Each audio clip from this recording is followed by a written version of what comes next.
It happens quietly, not in moments of catastrophe, but in ordinary seconds you barely notice. A comment lands the wrong way. A memory surfaces uninvited. A look from someone feels heavier than it should. Suddenly, something inside tightens. Your chest contracts. Your mind races to defend, explain, accuse, or escape. And in that instant, without any visible violence, you are hurt. But pause here, because something strange is hiding in this moment. The words did not strike your body. The memory did not physically wound you. The look did not reach out and touch you. And yet the pain feels real, immediate, undeniable. So where exactly did the harm occur? And more unsettling still, who allowed it in? We grow up believing harm is something that comes from outside, from people, from events, from betrayal, loss, failure, rejection. We learn to build defenses accordingly: emotional armor, intellectual explanations, spiritual bypasses, endless strategies for protection. We try to become stronger, colder, wiser, more detached. And yet, despite all this effort, we still suffer, often in the same ways, often from the same triggers, often with the same helpless feeling that something in life keeps striking the same exposed nerve. Here is the paradox that most people never question. If harm truly comes from the outside, why do the same events destroy one person and barely touch another? Why does criticism cripple someone for years, while another absorbs it without injury? Why does abandonment hollow one person out, while another emerges quieter, deeper, strangely intact? Why does the same world bruise some souls repeatedly, while others move through it as if shielded by something invisible? The easy answer is personality, or strength, or luck, or upbringing. But these explanations collapse the moment you look closely. Because even the strong are undone in private. Even the lucky bleed internally. And even those who appear healed often carry old wounds disguised as wisdom. Carl Jung once hinted at a far more disturbing possibility: that what harms us is not what happens, but what meets it inside us. If that is true, then the threat you fear most is not people, circumstances, or fate, but something unexamined within your own psyche, something that reacts before you can stop it, something that interprets, distorts, remembers, and repeats, something that has been quietly shaping your experience of reality long before you were aware it existed. Consider this carefully. If a wound can only be activated when something inside resonates with it, if pain requires an internal doorway to enter, if suffering depends on unconscious participation, then protection does not come from building thicker walls against the world. It comes from seeing clearly what has been operating in the dark. This is where the idea of becoming conscious begins to feel dangerous, not comforting. Because consciousness, in this sense, is not calm awareness or positive thinking. It is exposure.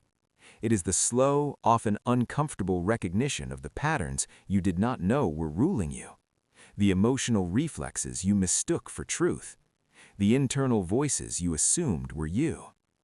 And here is the question that should unsettle you. If most of your pain depends on unconscious mechanisms, what happens the moment those mechanisms are seen? Do they still have power? Can they still wound? Or do they dissolve the way shadows vanish under direct light?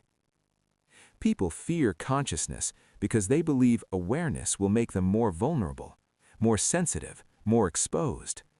But Jung suggested the opposite, that unconsciousness is what leaves us defenseless, that what we do not see controls us, that what we cannot name can hurt us endlessly without resistance. So the real question is not how to avoid being hurt.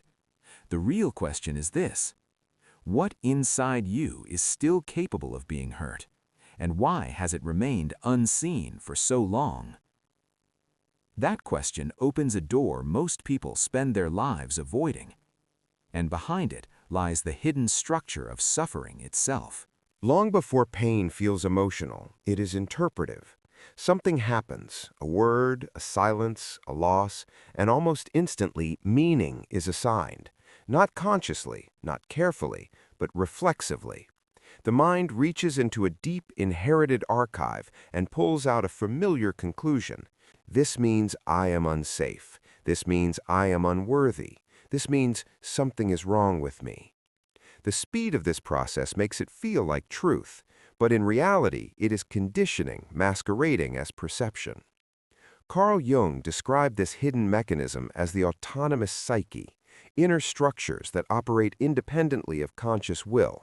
These are not random thoughts, they are organized systems built from early experiences, unresolved emotions, cultural myths, and personal narratives.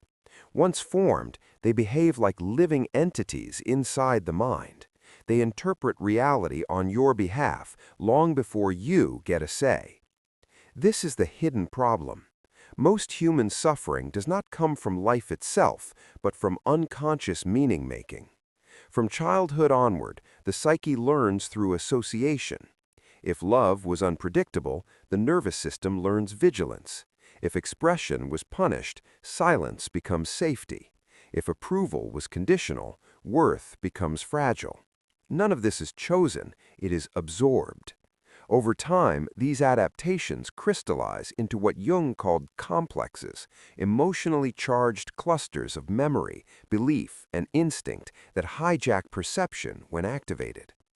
When a complex is triggered, the present moment disappears. You are no longer responding to what is, but to what was. The body reacts as if the past has returned. The mind defends against threats that are no longer there.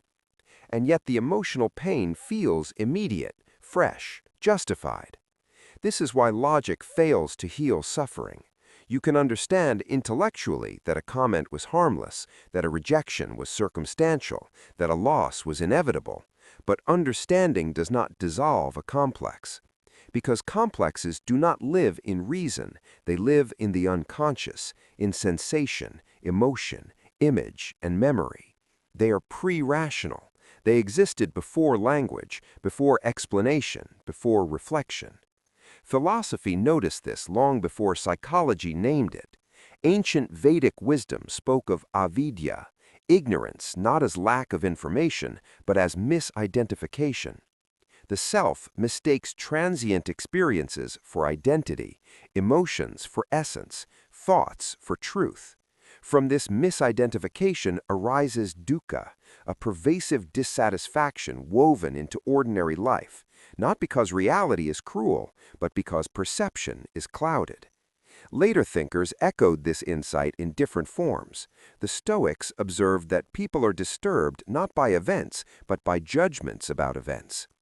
Existential thinkers pointed out that humans suffer because they flee from the anxiety of freedom by clinging to fixed identities. Modern psychology confirms what ancient traditions intuited. The mind prefers familiar pain to unfamiliar clarity. Why? Because unconscious structures offer predictability. A wounded identity may be painful, but it is known. It provides a script. It tells you who you are, what to expect, how to react. Consciousness, by contrast, threatens dissolution. It questions the story. It exposes the mechanism. It asks whether the reaction is necessary at all. And that question destabilizes the very foundation the psyche has been using to survive. Society reinforces this resistance to awareness. Cultures reward productivity over reflection, certainty over inquiry, identity over fluidity. From an early age, attention is trained outward toward achievement, validation, comparison, distraction, rarely inward, rarely toward the raw mechanics of perception itself. As a result, most people reach adulthood fluent in the world, yet illiterate in their own inner processes. This is why pain feels personal, yet operates impersonally.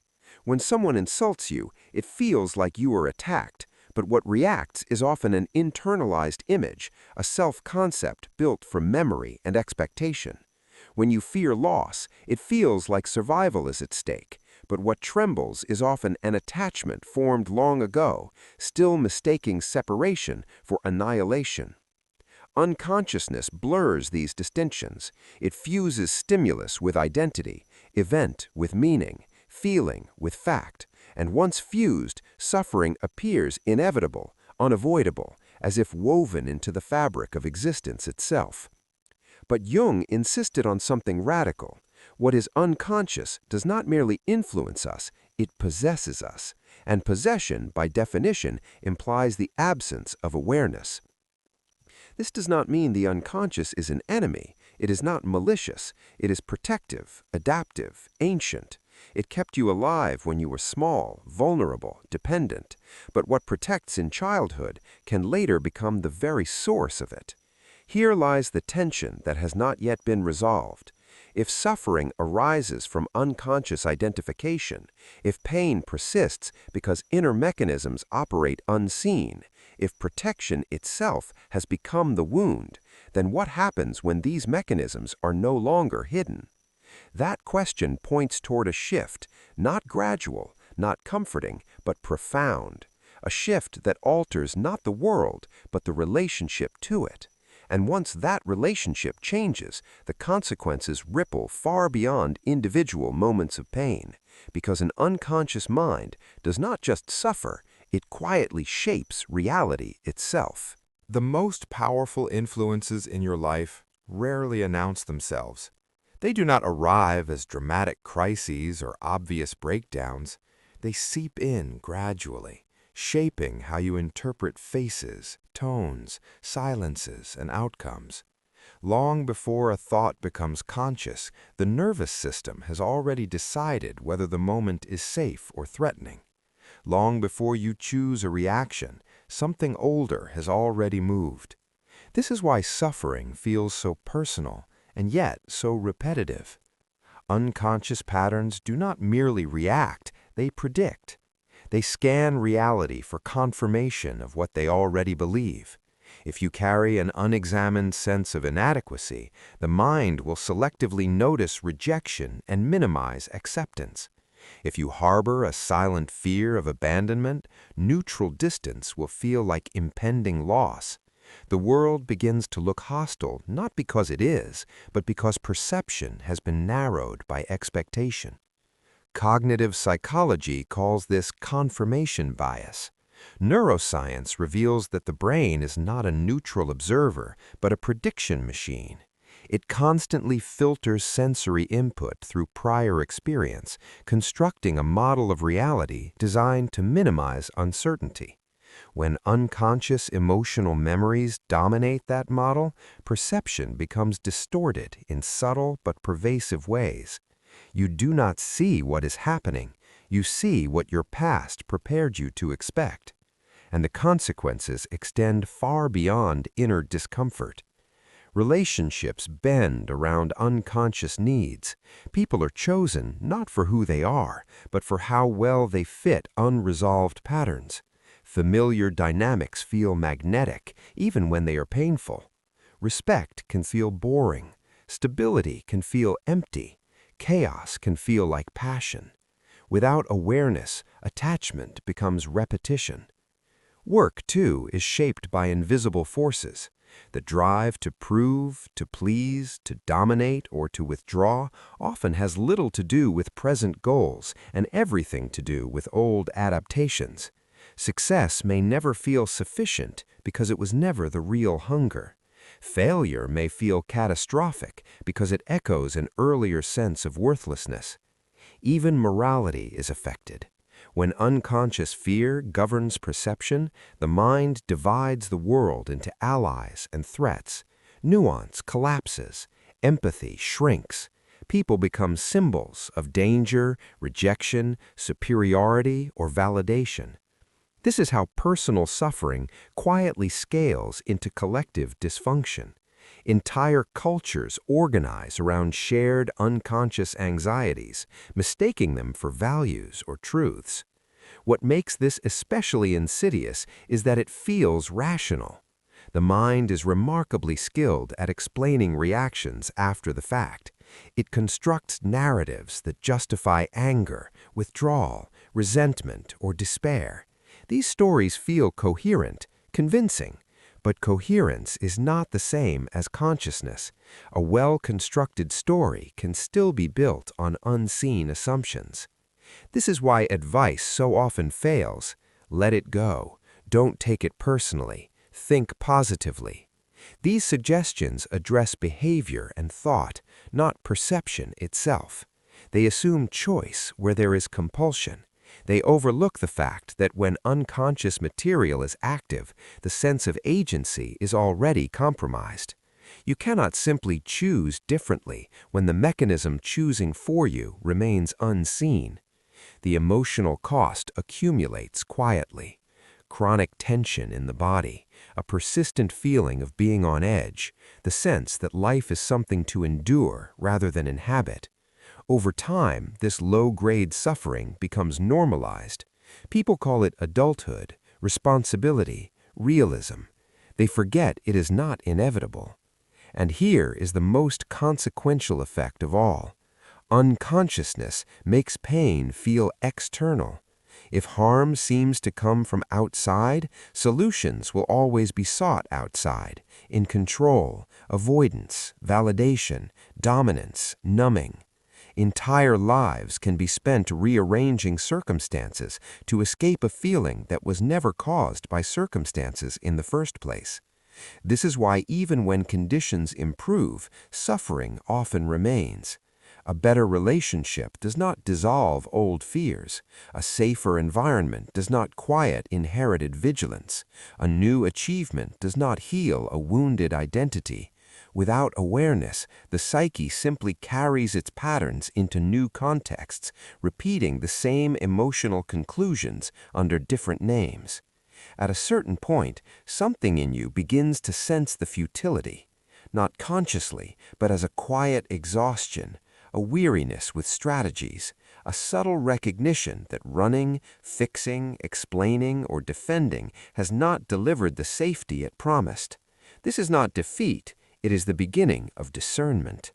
Because once the mind sees that external solutions have failed repeatedly, a different question becomes unavoidable. What if the problem is not what happens, but how it is being processed? That question marks a threshold. On one side lies a life organized around reaction. On the other, a life oriented toward perception itself. Crossing it does not require force or struggle. It requires something far more unsettling, a willingness to see what has been operating without permission. And this is where a different kind of movement begins, not outward, but inward, not toward control, but toward clarity, not toward becoming invulnerable, but toward understanding why vulnerability felt dangerous in the first place. There comes a moment when effort quietly fails. Not in an obvious way, not through collapse or catastrophe, but through a subtle recognition that trying harder has not brought relief, that vigilance has not produced safety, that control has not delivered peace. This moment often arrives disguised as fatigue, a deep, unnameable tiredness of managing yourself. What changes at this threshold is not behavior, but orientation. Instead of asking how to stop reactions, the question turns inward. What is reacting? Instead of seeking protection from the world, attention shifts to the inner mechanism that experiences the world as threatening. This is not self-improvement. It is self-observation without an agenda. Jung believed this shift marked the beginning of individuation, the process by which a person becomes whole rather than merely adapted. Individuation does not aim to eliminate fear, pain, or vulnerability. It aims to bring them into consciousness, where they can no longer operate autonomously. Here is the counterintuitive truth. What you observe without judgment begins to lose its grip, not because it is suppressed or replaced, but because it is no longer mistaken for you. When a familiar emotional surge arises, defensiveness, shame, anger, most people are inside it. They are the reaction. Consciousness changes the relationship. The feeling is still present, but now it is seen as an event occurring in awareness, not the totality of the self. This subtle shift creates space, and in that space, compulsion weakens. This is not a technique. It cannot be forced. The moment you try to use awareness as a tool to get rid of discomfort, it collapses back into control. The shift happens when curiosity replaces resistance, when attention turns toward the reaction itself, not as a problem to solve, but as a phenomenon to understand. Ancient contemplative traditions recognized this long before modern psychology. They spoke of witnessing, the capacity to remain present with experience without identification. Jung echoed this insight in psychological language, emphasizing that integration, not avoidance, dissolves inner conflict. Integration means allowing what was split off to be seen. The psyche fragments to survive. Painful emotions are buried. Unacceptable impulses are denied. Vulnerable needs are hidden. These disowned aspects do not disappear. They become unconscious and express themselves indirectly through symptoms, projections, and emotional overreactions. Consciousness invites them back into the field of awareness. This invitation is unsettling. When you stop defending against discomfort, old emotions surface: grief without a clear object, fear without a current threat, anger with no obvious target. This can feel like regression, but it is not moving backward. It is material that could not be processed earlier, finally finding space to be seen. And something remarkable happens when it is. The emotion completes itself. Feelings are processes, not states. When they are resisted, they stagnate. When they are allowed, they move, peak, and pass. Consciousness provides the container in which this movement can occur without overwhelming the system. Over time, the intensity diminishes, not because the emotion was defeated, but because it was no longer exiled. Historical figures who underwent profound inner shifts often describe this same reversal. What once terrified them became informative. What once dominated them became instructive. The inner world transformed from a battlefield into a landscape. Control, in this sense, is reclaimed not by tightening grip, but by relinquishing misidentification. You are not your fear. You are not your story. You are not the voice that reacts before you can think. These are contents of consciousness, not its source. This realization does not make you passive, it makes you precise. Responses emerge that are proportionate to the present moment rather than dictated by the past. Boundaries become clearer, speech becomes cleaner, action becomes simpler, not because you rehearsed it, but because distortion has less influence. Life does not stop presenting challenges. People still disappoint. Loss still occurs. Uncertainty remains. But the internal amplification diminishes. The echo chamber quiets. The same events no longer penetrate as deeply because they no longer strike an unseen wound. This is where Jung's insight becomes tangible.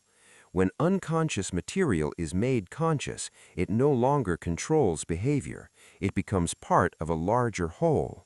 And in that wholeness there is resilience, not the brittle resilience of armor, but the flexible resilience of understanding.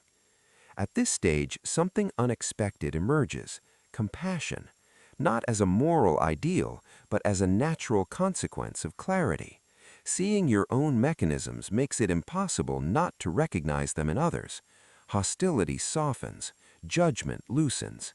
Even when firm action is required, it is no longer fueled by projection. And with this shift, a final question comes into focus, one that reframes the entire journey. If what once harmed you did so only because it was unseen, What remains capable of harming you now?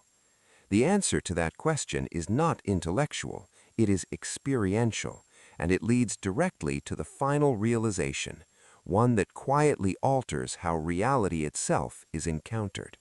At some point, the question dissolves on its own, not because it has been answered, but because it no longer makes sense in the way it once did. The question, what can hurt me, belongs to an earlier stage of perception, when the self felt small, bordered, and constantly exposed. Consciousness alters the frame so completely that the old question cannot survive intact. Here is the realization Carl Jung circled throughout his life, often indirectly, often cautiously, because of how destabilizing it is. Nothing truly harms you except what you cannot see operating within you. And once it is seen, it no longer has the same power. This does not mean pain disappears. Pain is part of being alive. Bodies age, relationships end, certainties collapse. Consciousness does not anesthetize existence. What it dissolves is psychological injury, the added layer of meaning that says, this should not be happening to me. This proves something about who I am. This will define me forever. Those conclusions require unconscious identification. When awareness is present, experience moves differently. Sensation arises, emotion follows, thought comments, and then, crucially, it passes. Nothing needs to be clung to, nothing needs to be resisted, nothing needs to be defended against as if the self were under attack, because the self is no longer mistaken for the content of experience. Jung described the psyche as a vast landscape, most of which remains unexplored. Consciousness is not about conquering this terrain, but illuminating it. As light spreads, shadows lose their autonomy. They still exist, but they no longer frighten. You can walk through them without mistaking them for monsters. This is the moment when life stops feeling personal in the way suffering once did. Events still occur, but they no longer feel like verdicts.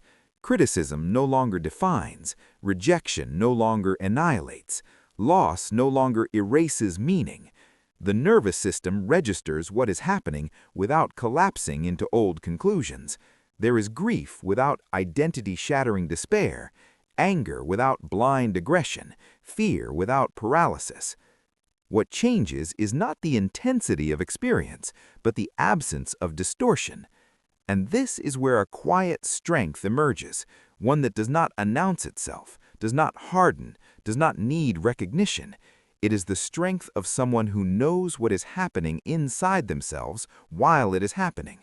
Someone who no longer needs to flee from inner states or project them outward. Such a person is difficult to manipulate, not because they are suspicious, but because they are clear. Emotional hooks fail to catch, psychological games lose leverage. Even praise does not intoxicate in the way it once did. The inner center of gravity has shifted inward, away from external validation and threat. This is what Jung meant by becoming whole. Wholeness does not mean perfection. It means nothing essential is excluded from awareness. Even darkness is allowed to exist without being mistaken for the whole. And when darkness is included, it stops demanding expression through suffering. This is the final paradox. You become safest not by eliminating vulnerability, but by no longer fearing it. When vulnerability is conscious, it is simply sensitivity. When it is unconscious, it becomes a wound waiting to be struck. Awareness does not make you invincible, it makes you transparent to yourself, and in that transparency, there is nothing left to protect. Look back at the moments you once believed damaged you, the betrayals, the humiliations, the failures, the losses. Seen now through the lens of consciousness, they appear differently.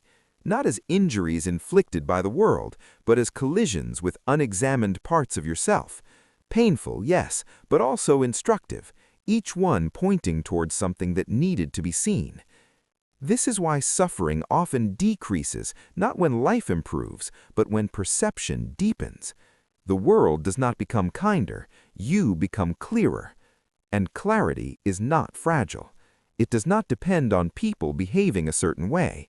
It does not collapse when conditions change. It does not need constant reinforcement. Once seen, it cannot be unseen. Once the mechanism is recognized, it cannot convincingly disguise itself again. This is the quiet liberation Jung gestured toward. Not an escape from life, but full entry into it. Not transcendence of humanity, but intimacy with it. You still feel, you still care, you still engage, but you do so without the constant background fear of being psychologically undone. In the end, becoming conscious does not make you untouchable in the way the ego imagines. It makes you unwound. And when there is no knot inside waiting to be pulled tighter, nothing can truly harm you again. Not because the world has changed, but because you finally see how it meets you.